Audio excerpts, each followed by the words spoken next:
Hi all.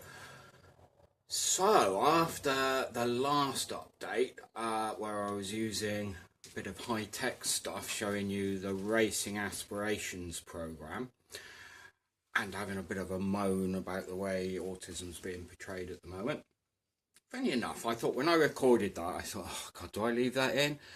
That's going to really upset people. But I've had some really good comments back, so thank you to everyone who's left comments, but whether it was about the autism bit or the suspension bit, either way, all comments are really welcome.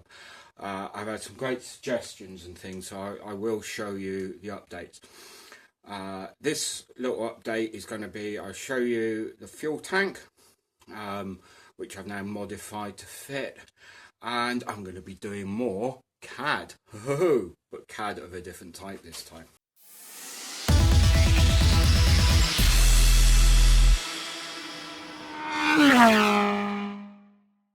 All this at the front here, this is waiting for me to start cutting away at it. I've 3D printed some guides I'm going to use as, I don't think you call them templates, they're sort of guides really. So the bottom little bit will be a curve, and then when it goes up a bit further it's going to have an in bit, so there'll actually be a small hole here. I think kind of F1 style. Hey, yeah, so it's looking a bit of a mess at the moment, isn't it? And I'll tell you why. So yesterday I came up with a cunning plan. So cunning, in fact, I put a tail on it and it's running around on the floor here somewhere. My plan was to transfer this slope. I would heat up a piece of metal on the end, then I could place it on here and basically use it like a depth marker. Bloody good plan, you may agree. And it did, and it worked really well on this side. However, what I didn't notice is on that side, there was some of this offcuts underneath. So of course, I cut into there far too deep.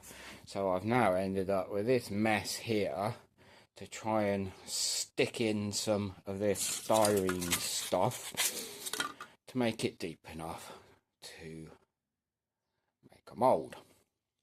Oh well, there we go. We live and learn. So there's a little kind of mid-term, whatever you want to call it, update on this body making thing. I decided it's probably not a job that's best suited to someone with ADHD. There is no doubt that you have to be very careful and really take your time. And it's quite a slow process. You know, you do a thing, you know, then you have to let it dry for half an hour, then you do a thing again, then you let it dry for half an hour. Yeah, so anyway, I'll show you where I am at the moment. It's going okay, don't get me wrong. So this is the stage I'm at the moment with the nose bit. So underneath here is my basic sort of foam thing I made, and then I've used good old how do you call it, plastic padding, you know, the stuff last time I used that stuff is when I was 17 and I owned a Mini, and I think most of the Mini was made out of that at the end of it. And then I need to rub it all down. I'm hoping that this is going to be the last rub down, and then I have to sort of paint it with this special fiberglassy resin releasey stuff. I've been watching a lot of videos. There's one of the retailers is called Easy Composites, and they have some really good like tutorials. The other thing is, I don't know if you can tell, so I haven't even been doing this in the garage. I've been doing it outside, and if I show you just everything covered in dust. I mean, look, this is all stuff outside. It's just everywhere. I even hosed this down yesterday. Anyway, that's where I am at the moment. I'm going to have to just... Oh my god, look at the chassis. It looks like someone with severe dandruff's been in here listening to a heavy metal concert, doesn't it? Oh, anyway, I'm going to get back on with it, and at some point there'll be a proper update of stuff that I ordered yesterday. I keep going on about this easy composites, but a pretty quick delivery. I ordered these mid-afternoon yesterday. They were here this morning. I have realised one of the things with doing this GRP composite stuff is, firstly, it takes a long time. Secondly, it ain't cheap. And thirdly, I've forgotten what I was going to say thirdly. Oh, you need a lot of patience.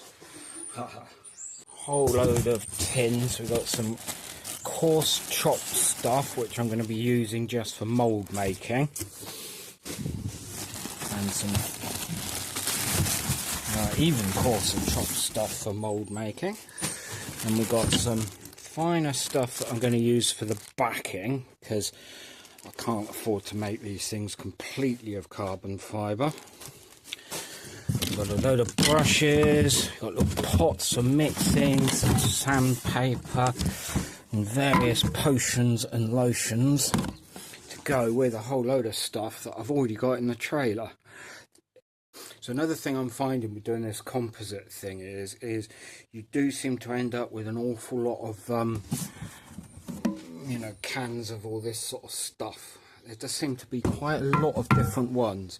Now, I might be being a victim of a manufacturer's how-to videos,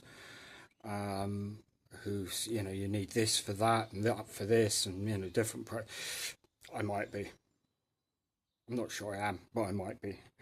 But that's where a lot of the cost goes. I suspect I'm going to have now, I hope I've now got plenty of this for the whole project anyway. Because this, I probably spent about 450 quid so far on all this stuff.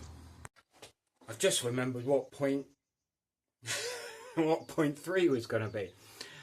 And that's if you're doing a project that you can buy stuff ready-made, like wings and stuff, and you're happy with those. I'd really advise doing that. Trying to do all this from scratch, it's taking so long, you know. Yeah, if it's available and the price isn't stupid, just let someone else do the dirty work. So I've just given it the first coat of that stuff, and I think Mr. Cockup might have come to town, because I thought that that stuff was fine with this foam.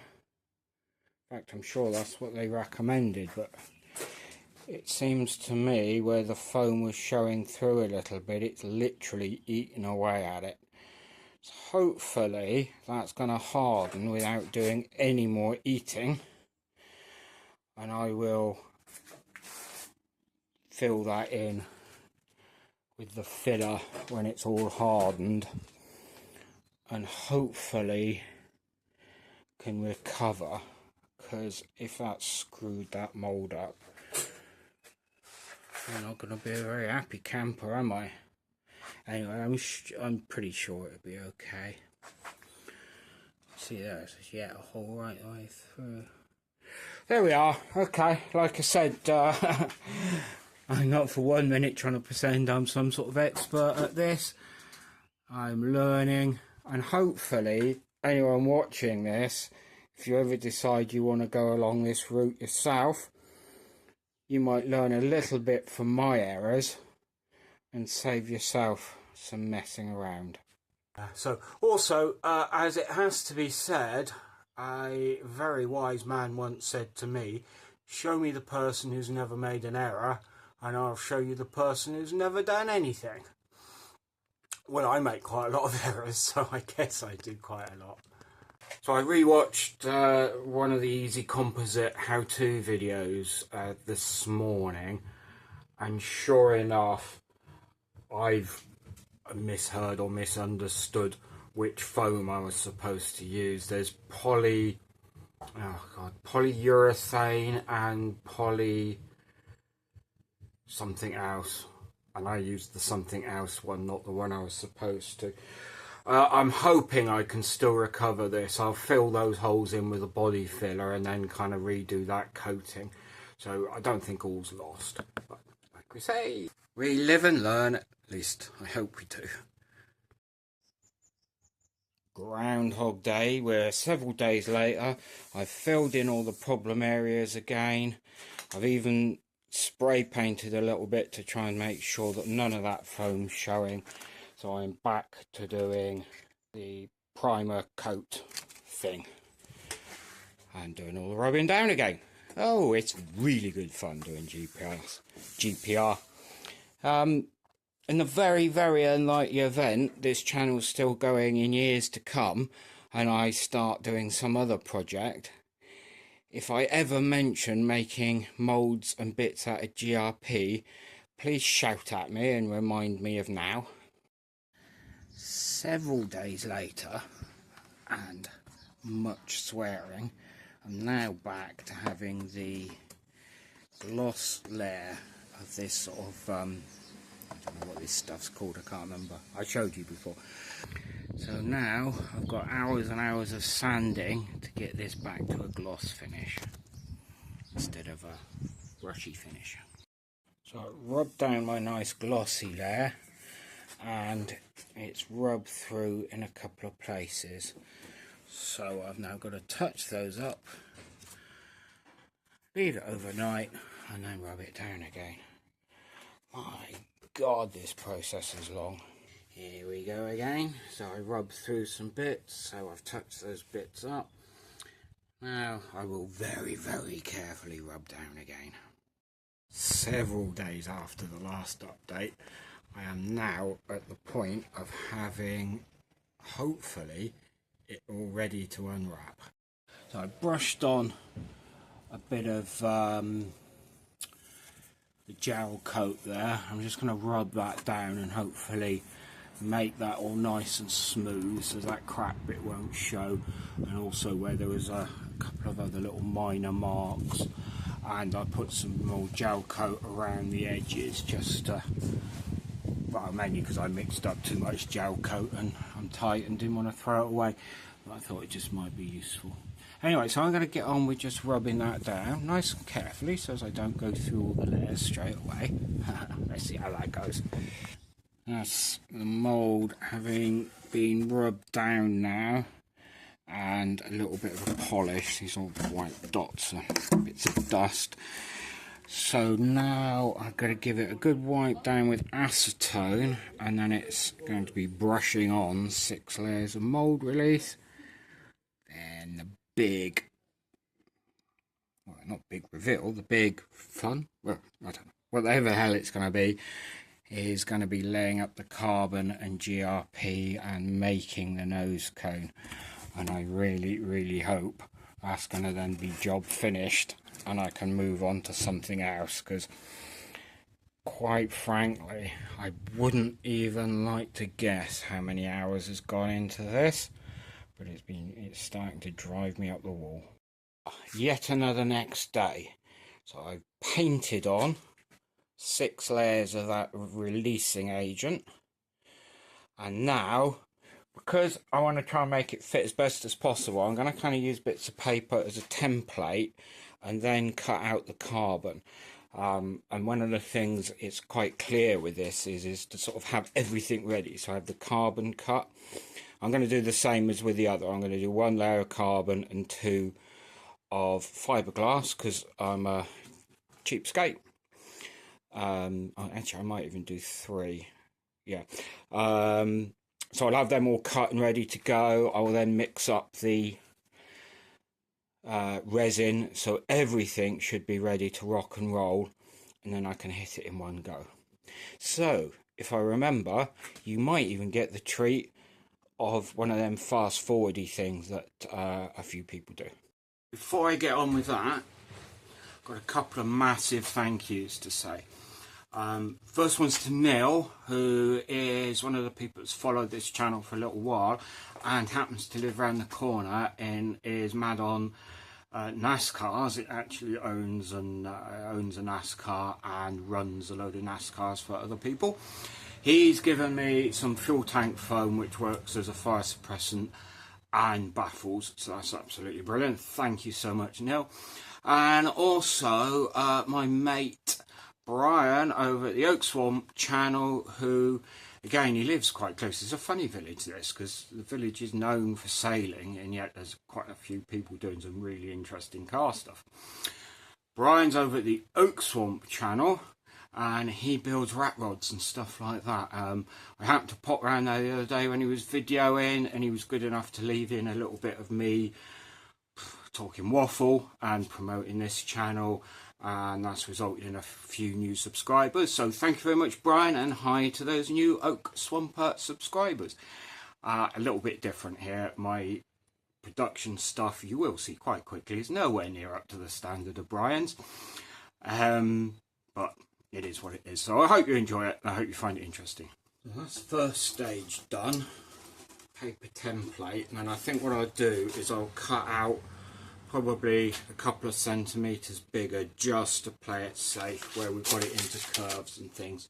Obviously I'd rather it was a couple of centimeters too big than a couple of centimeters too small. And where the whole thing is, I think I'm going to have to just put like a little strip of carbon around that, but as it would be kind of going in, I don't think it would notice too much. Obviously it would be nice if this was done with one piece. I'm going to give it a crack at that, but I've got a feeling I might, well, I'll see how it goes. So of course one of the things I didn't think of that's bleeding obvious is I've made this template. It's still not going to lie flat because it's holding the shape of the inside. There we are. Let's see how we go. As you might notice, I have virtually zero space for any of this stuff, but there we are. It is what it is, isn't it, as they say.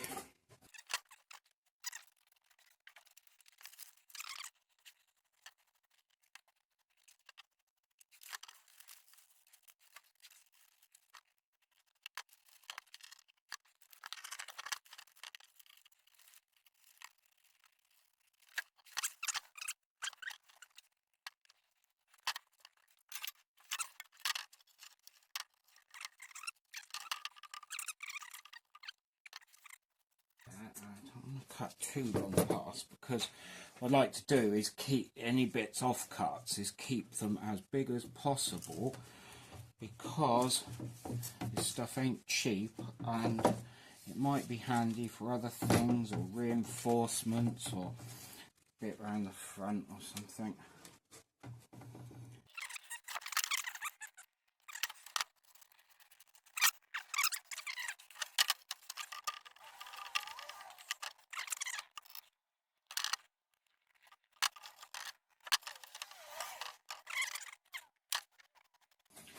I'm not going to go over the top anymore, because I'd rather, it's a bit of a pain in the neck cutting this stuff when it's made. It's much easier to do it than after. So I'm going to use that as a template for the layers of GRP. With the risk of pointing out the absolutely bleeding obvious, because I want 2 layers of this, the easiest way is to fold it over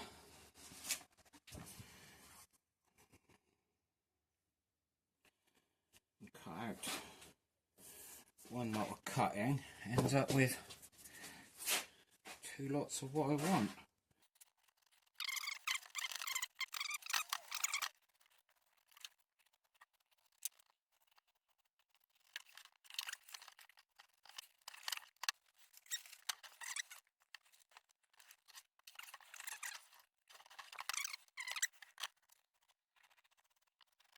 Run through to check if I've got everything. So I have the mould, I have the carbon, I have the GRP, I have spare GRP for reinforcing bits, I have a mixing cup, I have resin, I might need a bit more resin, I've even got my blingy stuff where I'm going to put a little bit of glittery stuff in with the resin. Got a brush, I've got a laminating roller. Then when I'm ready, I have my tear off layer, I've got my breathy thing, and I've got my vacuum bag. Right, you can all shout out now, what have I forgotten? Because there's bound to be something. I know, I've forgotten a mixing stick for that. Scales are under there somewhere. So I'm going to get my mixing stick, and I'm going to have lunch, and then when I come back from lunch, I will no doubt notice something else I've forgotten. Oh yeah, you might be wondering why I'm doing this here, which is clearly a cluttered space and far from ideal. I would have probably liked to have done it outside. I mean, my garage, I've just got no bloody space at all. I mean, when I start doing the sides of this, it's going to be a nightmare. But it's on about raining and stuff outside, so I'm kind of just having to make do at the moment. So I'm going to use 2 lots of resin. This XCR is meant to be like really clear, so that it kind of makes the carbon look quite good, but its potting time is only about 8 minutes, and I'm concerned I ain't going to be able to do the whole thing in 8 minutes. So I'm going to do the GRP with that, then just use a bog standard resin for the GRP layers that are inside. And this stuff has a bit of a longer life, so it makes life a bit less stressful. Ratio of resin to what do they call it, weave, is about 1 to 1. So basically what I do is weigh that stuff and then mix up the same amount of resin. So that's 92. Obviously that's only one of them, so it's 200 plus there's going to be at least half of one again. So I'm going to mix up. Bloody strands get everywhere, so I'm going to mix up 250 of this one. So most of these they have the ratio on there, so I want 250, so I'll actually do 260 because it makes the maths nice and easy from that. Having said that, I just realised there's not enough in there, so I'm going to use the green type. Got this stuff as well, just trying to be a little bit green. 35%, not petrochemical. I don't suppose it's going to make a great difference to global warming, but try and do my bit, eh? Let's just check. Good job I checked. So the ratio is slightly different as well. 56. This stuff is 1 to 41. So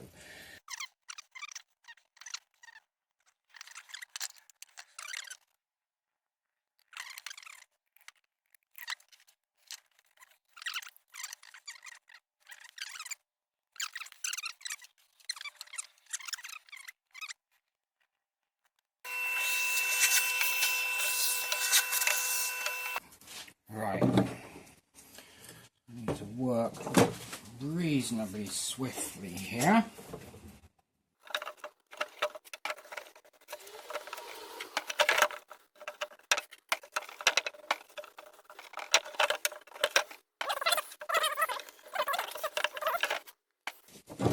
Can you see here, look, where it's wanting to stick, which hopefully means it will come apart.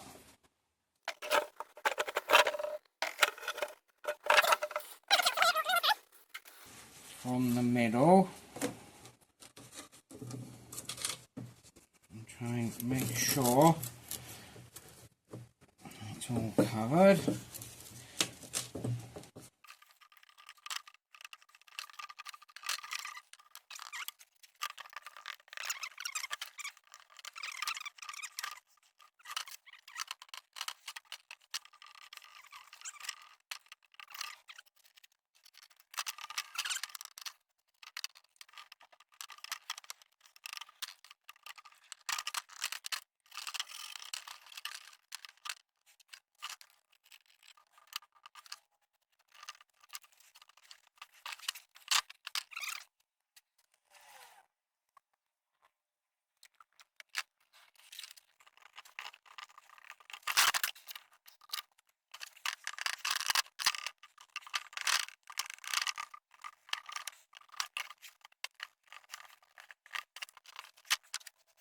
The 5th time I'm knocking the phone on the floor. and trying to turn it back on with hands covered in resin, I thought it best leave. So unfortunately the fun of the fast forward had to end. So now I've put the peel ply on, I've put a wodge of this breathy stuff, and I put it in the bag that I had previously tested and would seal. I pulled a vacuum, and you might see there's a little bit of tape there, because around that corner it split the bag. I suppose that's a bit obvious. I should have put maybe some of this fleecy stuff on those sharp corners. Oh, it's amazing, isn't it, how the bleeding obvious isn't bleeding obvious till it happens. Anyway, so because it's leaking a little bit, I'm going to sit out here with a fresh coffee and just keep the vacuum on low, because I reckon, as with the other one, it's probably the first 5-10 minutes, because it's just trying to force the resin into all the corners and stuff.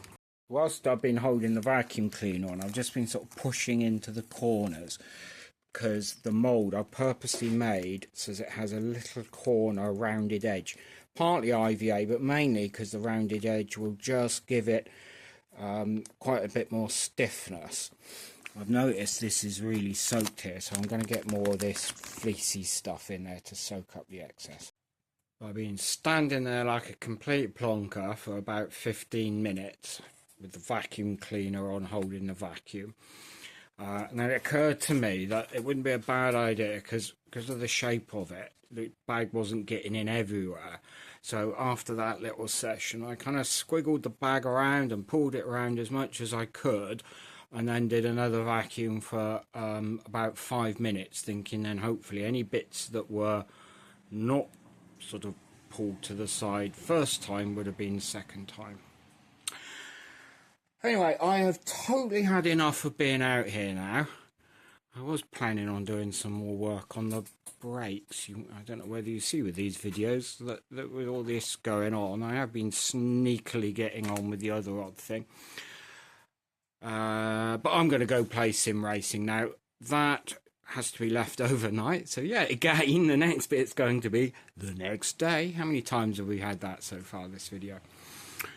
But fingers crossed, tomorrow morning I'll be able to demold that, and we'll have a perfect professional looking part, and not at all a complete bloody mess.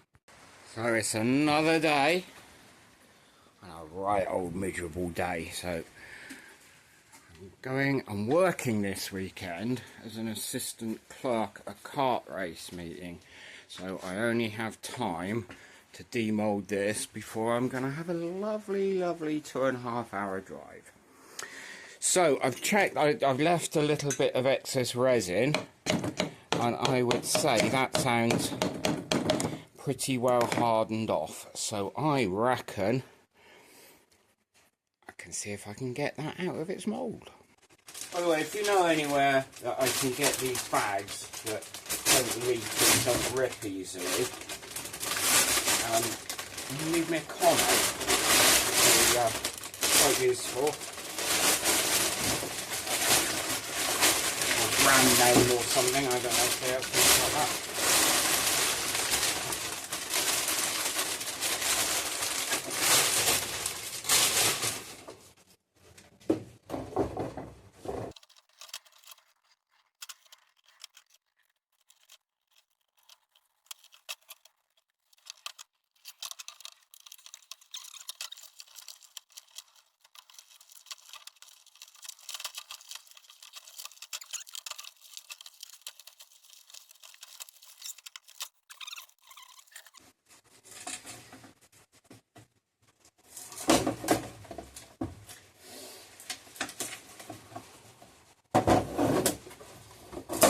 Oh.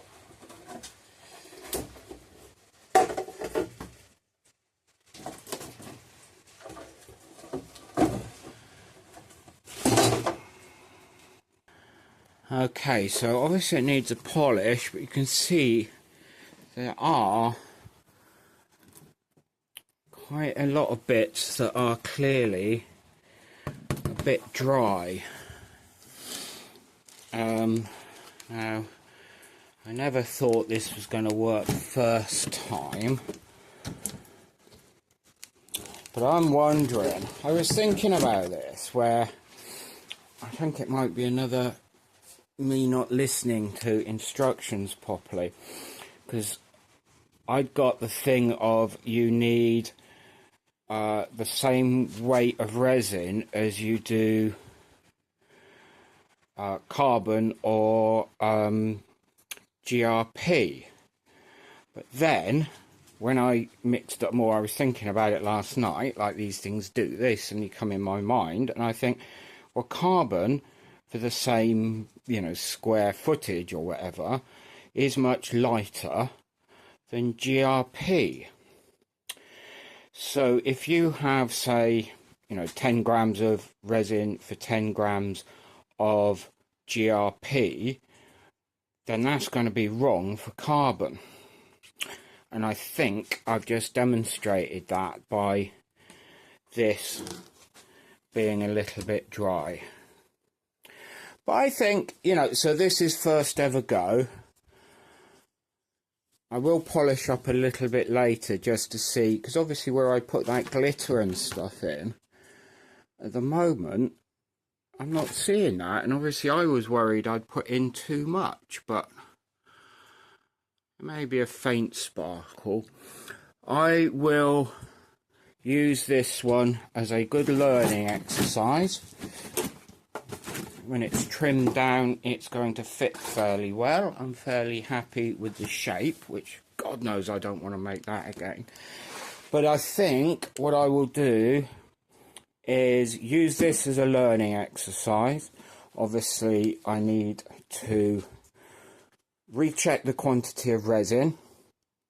I need to get myself a decent vacuum bag that doesn't split the first time you wave a vacuum cleaner at it. And like I say, if anyone can recommend like a place to buy these from, or a brand or something, you know, useful, you know, even if you've never used them for this, but you've got some stuff up in the loft that's been sealed for 2 years and is still holding a vacuum, then that's going to be really useful. And I've learned about peel ply. I think, you know, saying that I thought it might be a bit thin, a bit flexible, it is very, very light. And we maybe are a bit flexible there. I think certainly one more layer of carbon will be wise. You can see where I reinforced certain areas. I think, sorry, not carbon, one more layer of GRP, certainly wise. And I think what I'll do is one more whole layer and one more, and still do the reinforcement bits, especially around the edges, because this is going to be mounted. Obviously I need to attach it to the car in some way, so I will have some sort of lugs or something, so it needs to be stronger there where those are going to be. So I'm going to call that the end of this video, and what I'm going to do, I'm going to write my lessons learned on here, so I've got notes just where I need it. And see, we may be just a bit too much flex. I don't think it's far off. It's certainly very light. I mean, there's no way I could say make that out of alley. Maybe a later date I'll do the scales thing, but I'm quite sure this video is going to be ridiculously long. And I don't think any of us want that. So I'm going to call that a day. I'm going to get on with different things on this now. I'm going to put this to one side for, I don't know, a little while, because quite frankly I've definitely had enough of having my hands covered in resin. Even though I use those gloves, damn things keep splitting. So I'm going to call that a day. I'm going to get on. I've got all the stuff for making the brake lines up now. I've got stuff for fuel lines. I might start the floor. I've got to start thinking about the body on the side, but I suppose we make sure that one's good first. And I may do the bump bits again and do experiments with the amount of glitter in. Anyway, if you followed this video this long, and I suspect it's been a traumatic haul for you, but maybe not as much for you as it's been for me, thank you very much. Please like and subscribe if you already haven't. See you later, bye. So I forgot the bit that by law I have to do.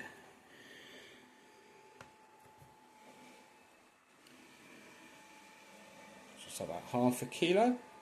That's not too bad, is it?